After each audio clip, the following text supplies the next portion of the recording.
Hello students, तो last time हम बात कर रहे थे एक्यूरेसी एंड प्रिसीजन के बारे में। देखिए, हम वैल्यूज को क्या कह सकते हैं, हम उनको दो तरह से बोल सकते हैं कि या तो ये वैल्यूज क्या हैं, एक्यूरेट हैं, या फिर ये वैल्यूज क्या हैं, प्रिसाइज्ड हैं। दीज वैल्यूज आर एक्यूरेट और दीज वैल्यूज आर प्रिसाइज्ड। अब देखिए, आप कुछ भी आप मान लीजिए एक्सपेरिमेंट करते हैं, सपोज आप रीडिंग्स नोट डाउन करते हैं, तो ऐसा तो नहीं होता कि आप एक ही बार वो एक्सपेरिमेंट करते हैं और आपको फाइनल रीडिंग वही मिल जाती है। आप क्या करते हैं, आप उस एक्सपेरिमेंट को रिपीट करते हैं, अपनी कैलकुलेशंस को बार बार करते हैं, 2-3 बार या 4 बार क्या करते हैं, रिजल्ट्स लेके देखते हैं आप लोग। तो उसी तरीके से मान लीजिए मुझे कुछ वैल्यूज यहाँ पे फाइंड करनी है। सपोज मैंने एक सिंपल सा एग्जांपल यहाँ पे लिया कि मेरे पास एक रूम है, उस रूम की जो एग्जैक्ट लेंथ है वो मैंने मेजर कर रखी है, दैट इज 10.5। तो इसे हम क्या कहेंगे, that it is the actual और exact value of the room. उस रूम की लेंथ की ये एक्चुअल या फिर एग्जैक्ट वैल्यू है। अब 3 पर्संस हैं मेरे पास, मान लीजिए ए, बी एंड सी। क्या किया, सबसे पहले फर्स्ट पर्सन ने उस रूम की लेंथ को मेजर किया। उसने सबसे पहले रूम की लेंथ को फाइंड आउट किया, कितनी मिली उसे, 10.0। सेकेंड ऑब्जर्वेशन उसने फिर ली 10.1, 2, 3, 4, 5 वैल्यूज उसने ली और उसको ये वैल्यूज मिली। नेक्स्ट क्या है, बी पर्सन ने क्या किया, वैल्यूज ली इसी तरह से और उसे ये वैल्यूज मिल गई।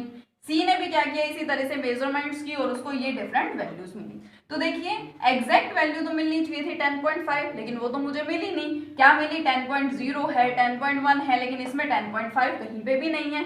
सेकेंड वाले पर्सन के ऑब्जर्वेशन में यहाँ 10.5 है, लेकिन उसने टोटल ऑब्जर्वेशंस तो 5 ली हैं। तो मैं किसी भी एक वैल्यू के बेस पे उसको पर्टिकुलर नहीं बोल सकती कि हाँ इसकी ये वैल्यू क्या आ गई है, एक्चुअल या एग्जैक्ट आ गई, क्योंकि उसके अलावा उसने ये वैल्यूज भी फाइंड आउट कर रखी हैं और ये वैल्यूज तो एक्चुअल या फिर एग्जैक्ट वैल्यूज नहीं है। तो ये जितनी भी यहाँ पे कैलकुलेशंस की हैं, जितनी भी यहाँ पे वैल्यूज आई हैं, whether these values are accurate और प्रिसाइज, दो चीजों से पता चलता है। आप क्या करें, जो भी आपको यहाँ पे मेजरमेंट्स मिले आप सभी का एवरेज फाइंड कीजिए। इसका आप एवरेज करेंगे, कैसे करेंगे, सभी का सम कर देंगे, डिवाइडेड बाय टोटल नंबर कितने हैं, 5 रीडिंग्स है, 5 से डिवाइड कर देंगे, 10.2 इसका एवरेज आ जाएगा, इसी तरह से इसका एवरेज और इसी तरह से इसका एवरेज। अब आप देखते हैं, if your average value, observations देखिए, उसको थोड़ा अच्छे से समझना। If average value is equal to the actual or exact value, then we call that these values are accurate. सबसे पहले हमें क्या करना है, हमें मेजरमेंट्स को नोट डाउन करना है और फिर हमें उसका एवरेज फाइंड करना है।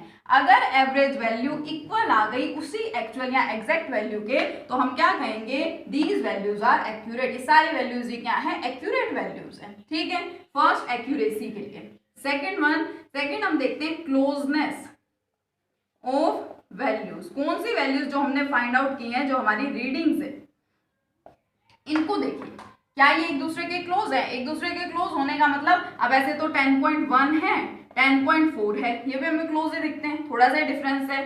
10.1 है, 10.3 है, थोड़ा सा डिफरेंस है, क्लोज लगते हैं। लेकिन यहाँ हम क्लोजनेस या डिग्री ऑफ क्लोजनेस हम किसको बोल सकते हैं, सपोज ये है आपके पास, ठीक है, जो आप दो वैल्यूज आप लेके चलेंगे, आपको चेक करना है कि क्या वो वैल्यूज एक दूसरे के क्लोज है या नहीं है। आप क्या कीजिए, आप उन दोनों का डिफरेंस कीजिए और उन दोनों का डिफरेंस करते हैं, तो अगर आपको वैल्यूज मिलती हैं 0.1, 0.01, मतलब इतना सा अगर आप वहां पे उसमें डिफरेंस ऑब्जर्व करते हैं, तो हम ये बोल सकते हैं कि ये वैल्यूज क्या है, प्रिसाइज्ड है। तो अब देखिए, अब फर्स्ट पर्सन ने क्या किया, ये डिफरेंट मेजरमेंट्स लिए और उसने ये एवरेज वैल्यू फाइंड आउट की। अब इसकी average value, this value is not equal to the actual और एग्जैक्ट वैल्यू, तो हम क्या कहेंगे, these values are not accurate. ये वैल्यूज क्या है, एक्यूरेट नहीं है।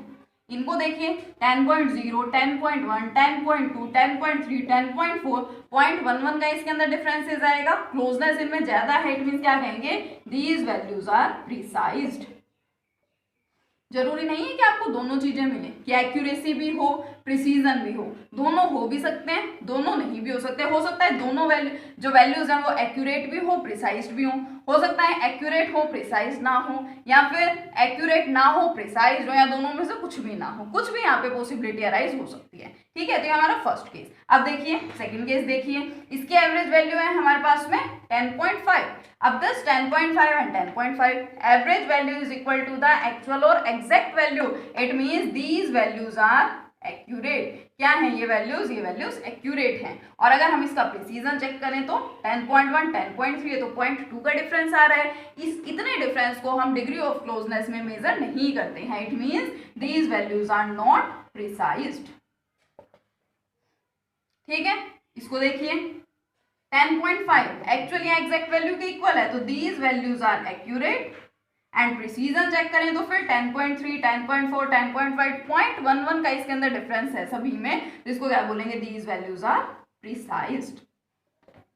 ठीक है, क्योंकि इन टर्म्स को पढ़ना हमारे लिए इसलिए जरूरी है कि हम आगे जो भी नेक्स्ट टॉपिक स्टार्ट करेंगे उसमें हमेशा इस तरह से बोल दिया जाता है कि as we know these values are precised, these values are accurate। तो आपको देखना है accuracy is related with the average and the actual or exact value and precision is related to the degree of closeness of the values। तो आप इस topic को बहुत अच्छे से स्टडी करेंगे। जितने ज्यादा आप इनके एग्जांपल्स को स्टडी करेंगे, जितने ज्यादा इनके एग्जांपल्स को देखेंगे, उतने ही अच्छे तरीके से आपको ये टॉपिक समझ में आएगा। इसके बाद हम स्टार्ट करेंगे अपना नया topic, that is the significant figures, which is very very very important topic from the point of view of exam. Okay, thank you.